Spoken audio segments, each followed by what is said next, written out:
நம்ம பேசக்கூடிய அரசியலில் சில அரசியலை மட்டும் இன்னைக்கு மட்டும் கிடையாது, அடுத்த 5 வருஷத்துக்கு நம்ம ஞாபகம் வச்சுக்கிட்டே இருக்கணும். அதற்கு காரணம் இருக்குது, பேச்சுரிமை அப்படிங்கிறது தான். பேச்சுரிமை அப்படின்னு சொல்கிறது என்ன? எனக்கான கருத்துக்களை நான் பேசுகிறது, இல்லை பேச முடியாத நிலைமையில் இருக்கக்கூடிய நபர்களுடைய கருத்துக்களை நான் பேசுகிறது, சில நபர்கள் பேச நினைப்பதை நான் பேசுவது, இது எல்லாமே பேச்சுரிமையில் தான் வரும். இந்த பேச்சுரிமை அப்படிங்கிறது ரொம்ப கஷ்டப்பட்டு நம்முடைய முன்னோர்களால் நமக்கு பெற்றுத்தரப்பட்டது. ஏன்னா எல்லாரும் முன்னாடியும் அவ்வளோ ஈஸியாக பேசிட முடியாது. அப்படி பேசணுங்க உயிரோடி மறுபடி திரும்பி போகிறது அப்படிங்கிறதுலாம் ஒரு காலகட்டத்தில் ரொம்ப கஷ்டமான விஷயம். இப்போதும் அது அப்படி தான் இருக்குன்னு வச்சுக்கோங்களேன். சில இடங்களில் நம்ம பாட்டுக்கு ஏதாவது பேசிட்டு போயிடுவோம்.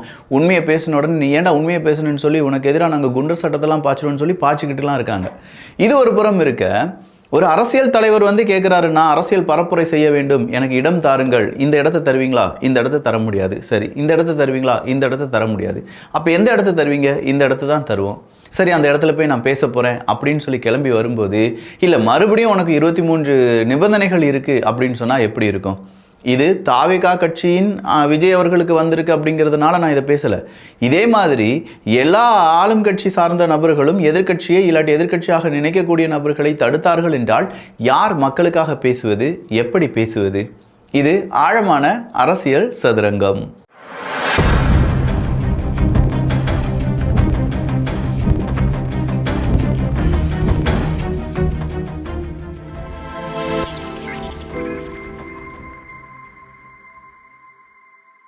டிஎம்கேவோட 2026 அஜெண்டாலாம் நம்ம எடுத்து பார்க்கும்போது அது அவங்களுடைய 2026 எலெக்ஷனுக்கான செம்ம ப்ளூ பிரிண்ட்.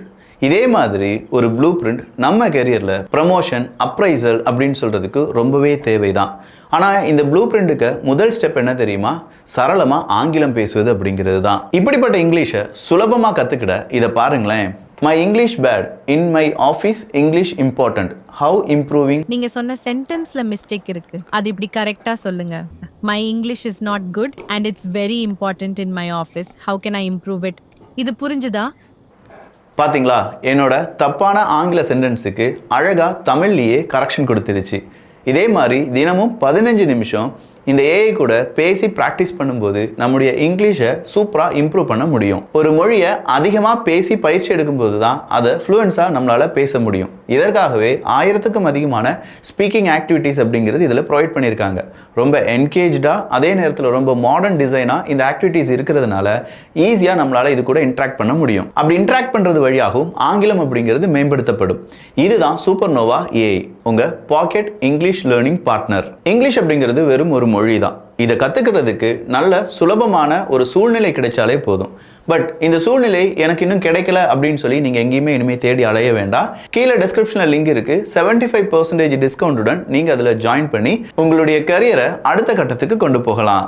விஜய் அவர்களுடைய பரப்புரை செப்டம்பர் மாதத்துலேருந்து ஸ்டார்ட் பண்ண போகிறாங்க அப்படின்னு சொல்கிற அந்த பரப்புரை கண்டிப்பாக திருச்சியிலேருந்து ஸ்டார்ட் ஆகுது அப்படின்னு சொல்லும்போதே ஏகப்பட்ட தடைகளை நம்ம பார்த்து கொண்டே இருக்கிறோம். நிறைய இடத்துல அவரால் பேச முடியாதுன்னு சொல்லி தடை உத்தரவை கொடுக்குறாங்க.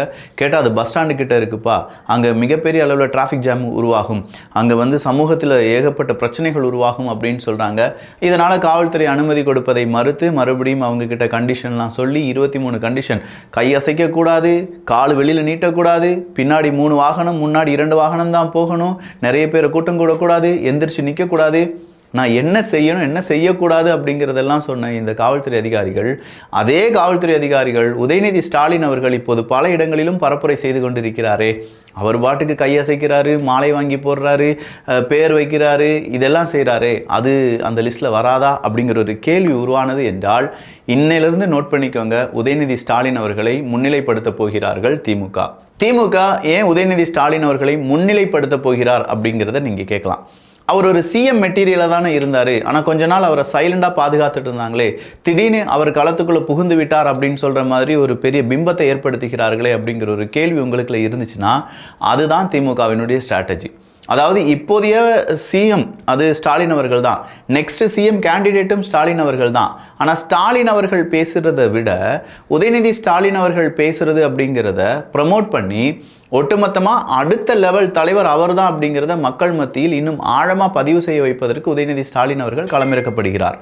இந்த நேரம் உதயநிதி ஸ்டாலின் அவர்களை களமிறக்குவதால் திமுகக்குள்ள இடையே உள்ள பிரச்சனை இருக்கும்ல, சீனியாரிட்டியினுடைய பிள்ளைகள், அவங்களுடைய மாமை மச்சாங்கள், இவங்கெல்லாம் இருப்பாங்கல்ல, அவங்களுக்குள்ள ஒரு மனஸ்தாபம் வராமல் இப்போது இருக்கும். ஏன்னா எலெக்ஷன் வந்துருச்சு, எலெக்ஷனுக்கு இன்னும் 7 மாதம் தான் இருக்குது, 8 மாதம் தான் இருக்குது.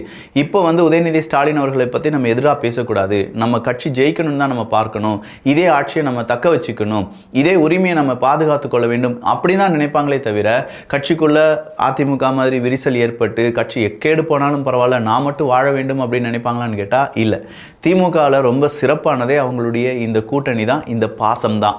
சாதாரண பாசம் கிடையாதுங்க, அதிகார பாசம். அதிகாரம் மட்டும் கிடையாதுங்க, அரசியல் பாசம். அரசியல் மட்டும் கிடையாதுங்க, அபாரமான பாசம். அப்படிலாம் நிறைய பாசத்தை சொல்லலாம். ஸோ அவங்கள பொறுத்த வரைக்கும் கை அசைக்கலாம், கால் அசைக்கலாம் அப்படின்னு சொல்லி காவல்துறை அதிகாரிகள் உதயநிதி ஸ்டாலின் அவர்களுக்கு அனுமதி கொடுக்க, விஜய் அவர்களுக்கு கொடுக்கறதுக்கு மட்டும் ஏன் இந்த சங்கடம்? அப்படி என்னதான் அவர் செஞ்சாரோ அவரை பார்த்து பயப்படுறீங்க அப்படிங்கிற பல கேள்விகளை தமிழக வெற்றி கழகத்தை சார்ந்தவங்க கேட்டுட்டு இருக்காங்க. இது இப்படி இருக்கும்போது பாமக அடிப்படை உறுப்பினர் பொறுப்புகளிலிருந்து அன்புமணி நீக்கம். பாமக நிறுவனர் ராமதாஸ் உத்தரவு. அன்புமணி பேசுவதெல்லாம் போய் என்னையே உளவு பார்த்தவர் அன்புமணி. யார் யாரை வேவு பார்ப்பது? வேவு பார்க்க என்ன உள்ளது? மகனின் செயல் தந்தையின் செயலை விட உயர்ந்ததாக இருக்கக்கூடாது. அது நல்லா இல்லையே. மகனின் செயல் தந்தையின் செயலை விட உயர்ந்து இருக்கக்கூடாது. அப்படி எந்த தந்தையும் நினைக்க மாட்டாங்களே. என்னை விட பெருசாக வரணும் என் பையன் அப்படின்னு தானே, பையனோ பொண்ணோ யாராக இருந்தாலும் என்னை விட பெருசாக வரணும் தானே நினைப்பாங்க. ரா என்ற இன்ஷியலை மட்டும் அன்புமணி போட்டுக்கொள்ளலாம். அன்புமணியால் பாமக அழிகிறதே என்பதால் இந்த முடிவு அப்படிங்கிறத ராமதாஸ் அவர்கள் குறிப்பிட்டிருக்கிறார். இந்த ரா இன்சியலை வேணால் போட்டுக்கலாம், வேறு எதுவும் ஒன்றால் போட முடியாது அப்படின்னு சொல்லி தான் அன்புமணி அவர்களுக்கு ராமதாஸ் அவர்கள் இப்போ பெரிய ஒரு ஷாக்கிங்கான நியூஸை கொடுத்துருக்காரு. ஆனால் அதே நேரத்தில் பாமகவை சார்ந்தவங்க என்ன சொல்கிறாங்கன்னா, அந்த மாதிரி அவருக்கெல்லாம் உரிமையெல்லாம் கிடையாதுங்க, இப்போ எல்லா உரிமையும் அன்புமணிகிட்ட தாங்க இருக்குது, ராமதாஸ் எதுவுமே இல்லை அப்படின்னு சொல்கிறாங்க. ஸோ ராமதாஸ் அவர்களோ இல்லாட்டி அன்புமணி அவர்களோ பாமகவில் ஏற்பட்டிருக்கக்கூடிய இந்த சிக்கல் திமுக இன்னொரு ஸ்டெப் அஹெடாக போய் நிற்கிறாங்க. அவங்க ரொம்ப பெரிய அளவில் ஃபாஸ்ட் ஃபார்வர்டிங்கில் மூவ் பண்ணிட்டு இருக்காங்கல்ல. அதிமுகவில் சிக்கல், பாமகவில் சிக்கல், போடுறா வெடிய இது நம்ம காலம் அப்படின்னு சொல்லி திமுக அங்கே ஆட்டம் போட ஆரம்பிச்சிருக்காங்க. அதில் உதயநிதி அவர்களுடைய அந்த ஸ்பீச் இருக்குல்ல, அதிமுகவை நாங்கள் அப்படியே ஸ்ட்ரெச்சரில் அனுப்பிடுவோம், ஆம்புலன்ஸில் அனுப்பிடுவோம். அதே மாதிரி எடப்பாடி பழனிசாமி அவர்கள் ஒரு சுந்தரா டிராவல்ஸில் போயிட்டுருக்காரு, அவர் திரும்ப வரும்போது அவர் மட்டும்தான் வருவாரா, டிரைவர் வருவாரா அப்படிங்கிறதே டவுட்டு. திமுகவில் 2 பேர் பேசி கொண்டார்கள் என்றால், நல்லா இருக்கியாப்பா? நல்லா இருக்கேன். கட்சி பொறுப்பு எப்படி இருக்குது, பதவி எப்படி இருக்குது, அடுத்தா நம்ம கூட்டம் எங்கே இருக்குது, நம்ம கூட்டத்துக்கு எப்படி போகணும் அப்படிங்கிறத பற்றிலாம் 2 பேர் டிஸ்கஸ் பண்ணுவாங்க. ஆனால் அதிமுகவில் 2 பேர் சந்தித்து கொண்டார்கள் என்றால் அவங்க பேசிக்கொள்ளவே மாட்டாங்க. இவன் எந்த அணியாக இருக்கும், அந்த அணியா இந்த அணியா, ஒரு மாதம் பேசாமல் இருந்ததுனால எந்த அணி மாறி இருப்பான், அந்த அணியை பற்றி பேசணுமா இவங்களை பற்றி பேசணுமா அப்படிலாம் சொல்லி ரொம்ப ஓவராகவே இப்போ கலாய்க்க ஆரம்பிச்சிருக்கார். எனக்கு கை நடுங்குதா இல்லையா அப்படின்னு சொல்லி பார்க்க சொன்னார், இல்லாட்டி எங்கள் அப்பாவுக்கு கை நடுங்குதா இல்லையா அப்படின்னு சொல்லி பார்க்க சொன்னார். நான் டைரெக்டாக ஒரு சேலஞ்ச் கொடுக்குறேன், யாருக்கு முட்டி தேஞ்சிருக்கு அப்படின்னு சொல்லி பார்த்துடலாமா இப்படின்னு யார் கேட்குறாங்க? இப்போ உதயநிதி ஸ்டாலின் அவர்கள் கேட்குறாங்க. இந்த முட்டி தேஞ்சிருக்கு அப்படின்னு சொல்லும்போது முட்டி போட்டு பழனிசாமி அவர்கள் சசிகலா அவர்களிடம் அதே வார்த்தையை ரொம்ப கேவலமாக கொச்சையாக பேசினவரும் இதே உதயநிதி ஸ்டாலின் அவர்கள் என்பதும் குறிப்பிடத்தக்கது. நடுவுக்குள்ளே வந்துடுவார் அப்படிலாம் சொல்லி ஒரு மாதிரி சொன்னாங்க. இது எல்லாமே அரசியலாக பார்க்கப்பட்டு வரும்போது அதற்கான பதிலடியும் யார் கொடுத்துட்ருக்காங்க அப்படின்னு பார்த்தா எடப்பாடி பழனிசாமி அவர்கள் கொடுத்துட்ருக்காங்க. இந்த நேரம் டிடிவி தினகரன் அவர்கள் என்ன தெரியுமா சொல்லியிருக்காரு? எஸ், உதயநிதி ஸ்டாலின் அவர்கள் சொன்னதை நான் வரவேற்கிறேன். ஏன்னா அதிமுக அழிவதற்கும் திமுக ஜெயிப்பதற்கும் ஒரே ஒரு நபர் மட்டும் இப்போது பொதுச் செயலாளராக இருந்தால் போதும், அவர் தான் 100 வருஷம் நீண்ட ஆயுளோடி அங்கே இருக்கணும், அவரை வாழ்த்த வேண்டும், அவர் இருந்தால் திமுக ஜெயிப்பது ரொம்ப சுலபம் அப்படின்னு சொல்லி உதயநிதி ஸ்டாலின் அவர்கள் சொன்னதை நான் வரவேற்கிறேன் என்கிற கருத்தை முன்மொழிந்திருக்கிறார் டிடிவி தினகரன் அவர்கள். இப்போ டிடிவி தினகரன் அவர்களை பொறுத்த வரைக்கும் அதிமுகவினுடைய தலைவர் பொதுச் செயலாளர் அப்படின்னு சொல்கிற எடப்பாடி பழனிசாமி அவர்களை மாற்றிவிட்டு என்டிஏ கூட்டணியினுடைய அடுத்த முதலமைச்சர் கேண்டிடேட் இவர் தான் அப்படின்னு சொல்லி அறிவித்தால் மட்டும்தான் என்டிஏ கூட்டணிக்குள்ளே நான் வருவேன் அப்படின்னு சொல்லியிருக்கார். எடப்பாடி பழனிசாமி அவர்கள் மீது மிகப்பெரிய அளவில் கோபத்துடன் இருக்கிறார் டிடிவி தினகரன் அவர்கள் அப்படிங்கிறத நம்மளால் பார்க்க முடிகிறது. சரி, இந்த நேரத்தில் இந்த திமுக கட்சிக்குள்ளேயே ஒரு சிக்கல் ஏற்பட்டது. அதுவும் குறிப்பாக கம்யூனிஸ்ட் கட்சிகள் திமுகக்கு எதிராக ஒரு கருத்தை பதிவு பண்ணியிருந்தாங்க. அது என்னன்னா கொடிக்கம்ப கருத்து தான். இப்போ இந்த விசிகாக்கும் இதே பிரச்சனை இருக்குல்ல, எல்லாருக்குமே இந்த பிரச்சனை இருக்குது. சென்னையில் பொது இடங்களில் வைக்கப்பட்டுள்ள கட்சி கொடிக்கம்பங்களை செப்டம்பர் 14ஆம் தேதிக்குள் அகற்ற வேண்டும். கேட்டுக்கோங்க மக்கா, செப்டம்பர் 14ஆம் தேதிக்குள் அகற்ற வேண்டுமா?